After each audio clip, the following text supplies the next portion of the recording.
What I saw on those camera feeds made my hands shake so badly I had to set down my coffee. The cup clattered against the hotel desk, but I couldn't look away from the screen. My own son was standing in my study, and the words coming out of his mouth turned my blood to ice. Let me back up. That Monday morning in late November, I was sitting at my usual spot in the breakfast nook of my lakefront home in Seattle. The rain was doing its typical Pacific Northwest thing, drumming steadily against the windows. I'd just turned 63 the week before, and my son Daniel had made a big show of the celebration. Dinner at Canlis, champagne, the works. He'd even brought his new girlfriend, Jessica. They'd been dating for about 6 months, though this was only the second time I'd met her. I was reading the morning paper when Daniel walked in. He'd stayed over in the guest house after the birthday dinner, which wasn't unusual. What was unusual was the look on his face. Serious. Almost rehearsed. "Dad," he said, pouring himself coffee, "we need to talk about something important." I folded the paper. "What's on your mind?" He sat down across from me. "I've been thinking. You're getting older. You've had that health scare last year with your heart. Have you thought about what happens to everything when you're gone?" The question hit me like a slap. Not because it was unreasonable. At 63, after a minor heart issue, estate planning is smart. But it was the way he asked, the timing, the tone, like he'd been working up to it. "I have a will, Daniel. Everything's handled." "Right. But is it updated? When's the last time you looked at it?" "That's between me and my attorney." He leaned forward. "Dad, I'm just trying to help. Jessica's background is in finance. She was saying that people our age often don't realize how vulnerable they are. Identity theft, fraud, people taking advantage." "People our age?" I raised an eyebrow. "Son, you're 35. You know what I mean. Successful people. Wealthy people. You've built something incredible with your real estate development business. We just want to make sure it's protected." There it was. We. Not you. We. "I appreciate the concern," I said carefully, "but I've got it under control." Jessica appeared in the doorway at that exact moment. Coincidence? Maybe. But something in my gut said otherwise. "Morning, Mr. Barrett," she said, with that bright smile of hers. Too bright. I couldn't help overhearing. "Daniel's right to be concerned. I've seen so many families torn apart by poor planning. If you ever want me to take a look at your documents, I'd be happy to. Pro bono, of course." I stood up. "That won't be necessary. Now, if you'll excuse me, I have some calls to make." As I walked toward my study, I heard Daniel whisper something to Jessica. I caught the words "stubborn" and "we'll have to try another way." I shut the study door and stood there for a long moment. Something felt wrong. The same instinct that had helped me navigate 30 years of cutthroat real estate deals was screaming at me now. I walked to my desk. Everything looked normal at first. Then I noticed it. The pen holder on the left side of my desk was now on the right. The stack of folders I always keep squared up was slightly off-center. Someone had been in here. I opened the bottom drawer where I keep my personal files. The tabs were out of order. Just slightly, but enough that I could tell. Someone had gone through them. My heart was pounding now. Not the scary kind of pounding from last year's health scare, but the kind that comes from anger and betrayal mixing together. I found Marcus in the garage. He was waxing my car, something he did every Monday morning like clockwork. Marcus had been my driver and handyman for 15 years. He'd been there when my wife left, when the business almost went under in 2008, when Daniel graduated college. Loyal didn't even begin to cover it. "Marcus," I said quietly, "I need to ask you something, and I need you to be completely honest with me." He straightened up, reading my tone. "Of course, Mr. Barrett. Has anyone been in my study when I wasn't home?" His jaw tightened. He glanced toward the house, then back at me. I wasn't sure if I should say anything. My stomach dropped. "Tell me." "Saturday afternoon. You'd gone to that developers conference downtown. Mr. Daniel and his girlfriend, they asked me for the code to the house. Said they wanted to surprise you by organizing some old photos for your birthday. I gave it to them. Didn't think anything of it at the time." "How long were they here?" 3 hours, maybe more. I was doing yard work, so I didn't keep exact track. But Mr. Barrett, he hesitated. "What Later that evening, when I was closing up the garage, I heard them talking. They were standing by Mr. Daniel's car. The windows were down. I wasn't trying to listen, but I heard Miss Jessica say something about the documents in the safe, and we need the combination. The world seemed to tilt slightly. Are you certain that's what you heard? Yes, sir, I'm certain. And Mr. Daniel said something like, he'll never give it to me willingly, and she said, then we'll have to find another way. I stood there in my garage, rain drumming on the roof, and felt something inside me go cold and hard. Marcus, I said slowly, do me a favor. Don't mention this conversation to anyone. Not Daniel, not Jessica, not anyone. You have my word, sir. But Mr. Barrett, what are they planning? I don't know yet, but I'm going to find out. That night, I couldn't sleep. I lay in bed running through scenarios. None of them were good. At 3 a.m, I got up and went to my study. I opened the safe. Everything was there. Stock certificates, property deeds, my will, my late mother's jewelry. Nothing missing, but someone wanted access to it. Why? I pulled out my will and read through it again. Standard stuff. Daniel got 70% of the estate. Various charities got the rest. I'd set it up that way 5 years ago when he'd graduated business school and seemed to be getting his life together. Now I was questioning everything. The next morning, I called my attorney, Richard Rodriguez. We'd known each other for 20 years. Richard, I said when he picked up, I need you to be completely candid with me. If someone wanted to have me declared incompetent so they could take control of my assets, what would that look like? There was a long pause. Gerald, what's going on? Just answer the question. They'd need medical evidence. Documentation of diminished mental capacity. Usually multiple doctors' opinions. Then they'd petition the court for conservatorship. But Gerald, why are you asking this? Another question. If they couldn't get me declared incompetent, what other options would they have to access my assets while I'm still alive? Power of attorney would be the most direct route, but you'd have to sign that voluntarily. Or, look, are you in some kind of danger? I don't know yet. Can you do me a favor? Don't tell anyone we had this conversation, and I want you to draft a new will for me. I'll come by your office this week with the details. Gerald, you're worrying me. Good. That makes 2 of us. I hung up and sat there thinking. If Daniel and Jessica wanted power of attorney or access to the safe, they'd need me either incapacitated or absent. The question was, what were they planning? That's when the idea hit me. Thanksgiving was in 3 days. I always hosted a big dinner. Daniel, Jessica, a few close friends. What if I gave them an opportunity?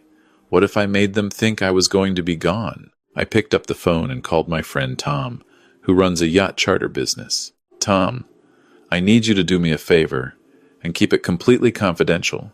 Over the next 2 days, I set everything up. I told Daniel I'd been invited to join my friend Tom on a last-minute 5-day cruise to Vancouver. Some developer friends, business networking, that sort of thing. I'd miss Thanksgiving, but what could I do? Daniel's reaction was interesting, too enthusiastic. That's great, Dad. You should definitely go. You deserve a break. When do you leave? Wednesday morning. I'll be back Monday evening. We'll hold down the fort here. In fact, why don't Jessica and I stay at the house while you're gone? You know, to keep an eye on things. There it was. That's not necessary, I said. No, really. We insist. You've got this big place on the water. Someone should be here. Plus, it'll give us a chance to host Thanksgiving here since you'll be gone. Keep the tradition alive. I pretended to consider it. Well, if you're sure it's not too much trouble. No trouble at all, Dad. You just have a great time on your cruise. His smile didn't reach his eyes. That night, I called a security company I'd used for one of my development projects. By Tuesday afternoon, they had cameras installed in my study, the hallway outside it, the living room, and the kitchen, completely hidden. The feeds went to a secure app on my tablet. But here's the thing. I wasn't actually going on any cruise. There's an apartment on the 3rd floor of my house that almost nobody knows about.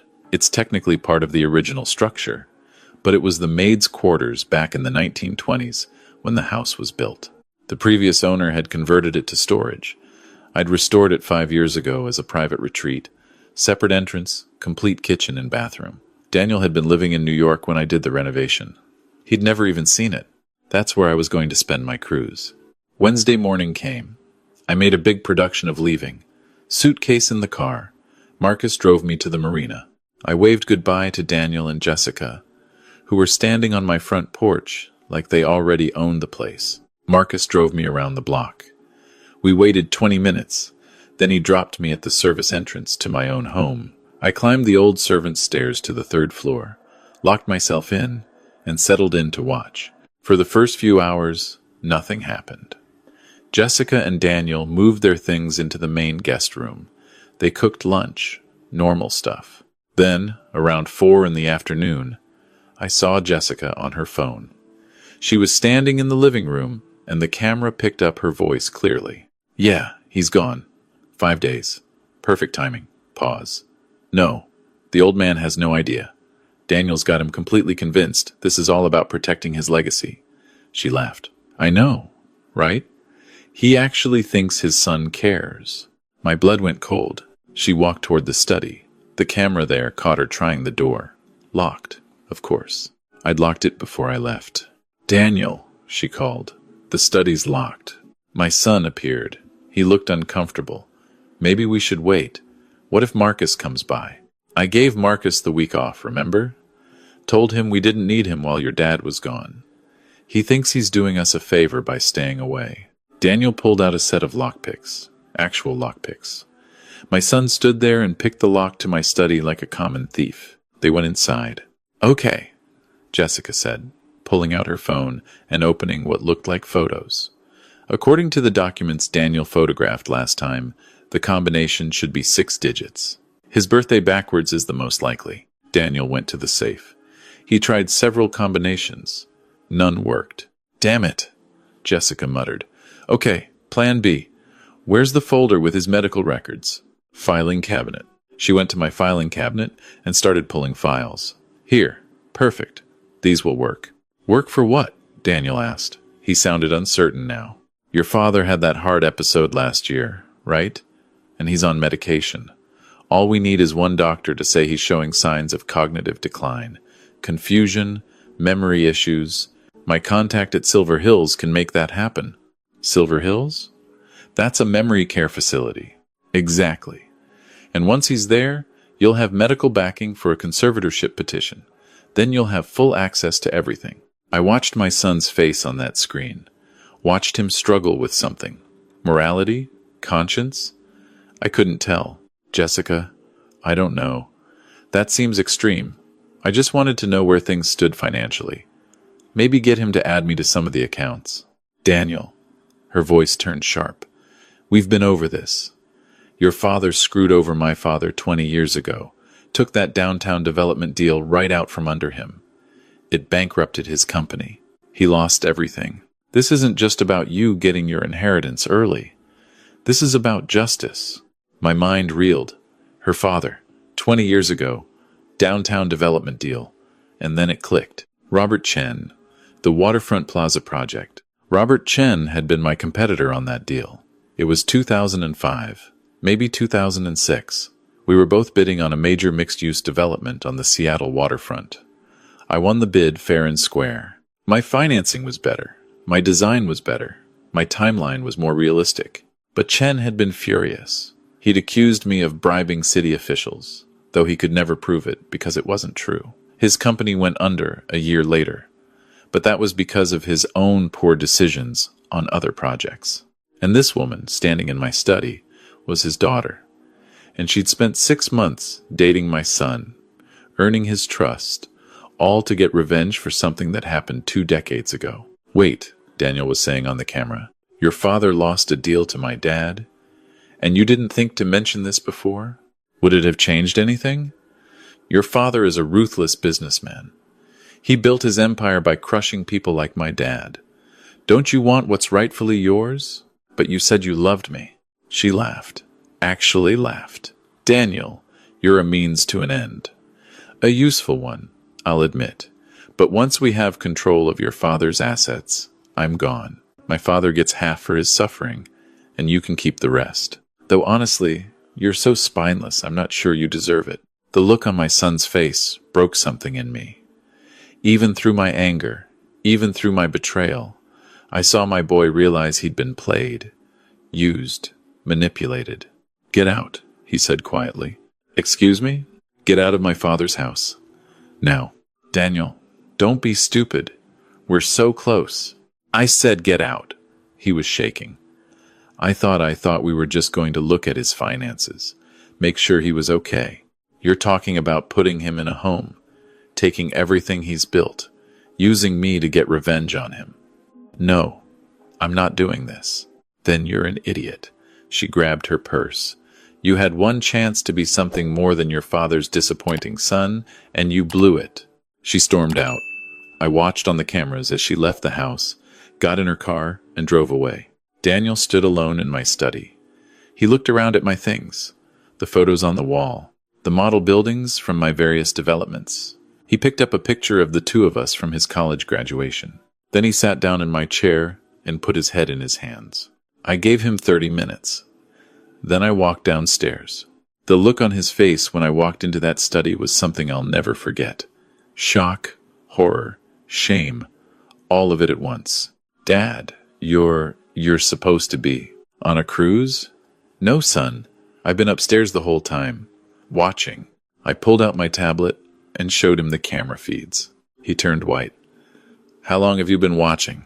"Since you and Jessica broke into my study this afternoon. I heard everything." He couldn't meet my eyes.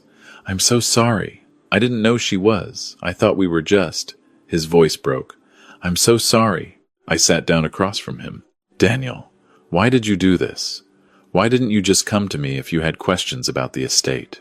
"Because I'm 35, and I'm still dependent on you for everything." The words burst out of him. "I've never built anything myself, never succeeded at anything that wasn't handed to me. Jessica made me feel like maybe I could be in control of something for once, but she was just using me. And I let her because I'm exactly what she said, spineless." The pain in his voice was real. The regret was real. But so was the betrayal. "You picked the lock to my study," I said quietly. "You went through my files. You were willing to let her put me in a memory care facility so you could get access to my money." "I didn't know about that part. I swear, Dad. I thought we were just going to look at documents. When she started talking about doctors and facilities, that's when I told her to leave. Only after you realized she didn't actually care about you." He flinched. "You're right. And I hate that you're right. I don't know how to fix this." I looked at my son, really looked at him, and I saw someone who'd been lost for a long time, someone who'd been handed everything and learned nothing, someone who'd just learned the hardest lesson of his life. "Here's what's going to happen," I said. "First, you're going to call Richard Rodriguez first thing tomorrow morning. You're going to tell him everything that happened here. Everything.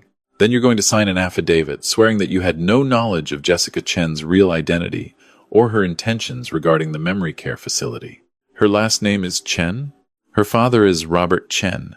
20 years ago, I won a development bid that he wanted. It was fair competition, but he never accepted that. He blamed me for his company's failure, even though that was his own mismanagement. Jessica has apparently spent 6 months manipulating you to get revenge." Daniel looked sick. "What else?" "You're moving out of the guest house. Tonight, you're going to find your own place, get your own job that has nothing to do with my company, and you're going to prove to me that you can build something yourself." "What about the will?" "I'm changing it. You'll get 10% held in a trust. You can only access it after 5 years of complete financial independence from me. No loans, no gifts, no jobs in my companies. And you have to demonstrate genuine philanthropic work in that time. Volunteer hours, charitable giving from your own earned income. Prove to me that you understand money isn't just for taking, it's for doing good." His eyes filled with tears. "And if I do all that, then in 5 years, we'll talk. Maybe you'll get more. Maybe you'll prove that you've grown into someone I can trust again. But Daniel, trust once broken doesn't heal quickly." "I understand." He stood up. "For what it's worth, I really am sorry. And I'm going to spend the rest of my life making this right. Start by calling the police in the morning. Tell them everything about Jessica Chen. What she said about putting me in a facility against my will. Her real identity. All of it. You want me to turn her in? I want you to do the right thing for once. Not because it benefits you. Because it's right. He nodded slowly. Okay, I'll do it. After Daniel left, I went to find Marcus. He was in the garage apartment where he lived on the property. Marcus, I said, I need to tell you something. I explained everything. The cameras, the fake crews, what I'd seen, what I'd done. When I finished, he was quiet for a long moment. Then he said, You're a good man, Mr. Barrett, and you were right not to trust your first instinct to ignore what I told you. I want you to know something, I said. I'm redoing my will. You're getting 20% of the estate. Mr. Barrett, that's not necessary. Yes, it is. You've been more loyal to me than my own son. You've been here through everything. 20% is yours. It's not charity. It's what you've earned. His eyes got wet. I don't know what to say. Say you'll keep working for me until I retire. Which, honestly, might be sooner than I thought. He smiled. You've got yourself a deal, sir. The next morning, Daniel called me. He'd spent the night at a hotel. I talked to Attorney Rodriguez. He's filing the affidavit, and I called the police. They want to talk to me this afternoon. Good. Dad, thank you. For what? For not giving up on me completely. For giving me a chance to fix this. Daniel, I'm your father. I love you. But love doesn't mean I'm going to keep enabling you to be less than you can be. I know. And I'm going to prove to you that I can be better. 2 weeks later, Jessica Chen was arrested on charges of conspiracy to commit fraud and attempted extortion. Turned out she'd done this before, to another family, though they'd settled quietly out of court. This time, with Daniel's testimony and my camera footage, the case was solid. Her father, Robert Chen, contacted me through an attorney. He claimed he had no knowledge of his daughter's plans. Maybe that was true, maybe it wasn't. Either way, his bitterness over losing that deal 20 years ago had poisoned his daughter into seeking revenge. That wasn't my fault, but it was tragic nonetheless. Daniel moved to Portland. Last I heard, he got a job at a commercial real estate firm, entry level. He's working his way up. He calls me every Sunday. We don't talk about what happened. We talk about his work, about what he's learning, small steps. Marcus and I still have our Monday morning talks while he waxes the car. Last week he told me he's thinking about asking his girlfriend to marry him. I told him he'd better, because I want to walk him down the aisle at the wedding. As for me, I'm still here in my lakefront house in Seattle, still running my business, though I'm starting to think about transitioning some of it to younger partners. Not Daniel. Maybe someday, but not yet. I learned something through all of this. Money doesn't just attract people who care about you. It attracts people who care about what you have. The real test of loyalty isn't what people do when they think you're watching. It's what they do when they think you're not. I also learned that sometimes the people you expect to betray you are capable of doing the right thing when it matters most.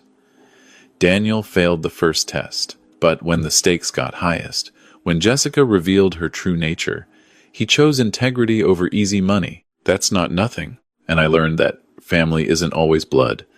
Marcus has been more of a son to me in his actions than Daniel has been in 35 years. That's changing now, maybe. But the lesson stands. If you're listening to this and you're in a similar situation, if you suspect someone close to you is more interested in your assets than in you, trust that instinct. Verify it. Set up systems to protect yourself. But also, give people a chance to prove they can change. Because the thing about betrayal is this. It doesn't just reveal who can't be trusted. Sometimes, if you're very lucky, it reveals who can be trusted after all. That Tuesday morning when I pretended to leave for a cruise but instead stayed to watch my own house, I thought I was going to catch a thief. What I actually caught was something more complicated. I caught my son at his weakest moment, and I saw him choose to be better. That's not redemption yet, but it's a start. And for now, that's enough.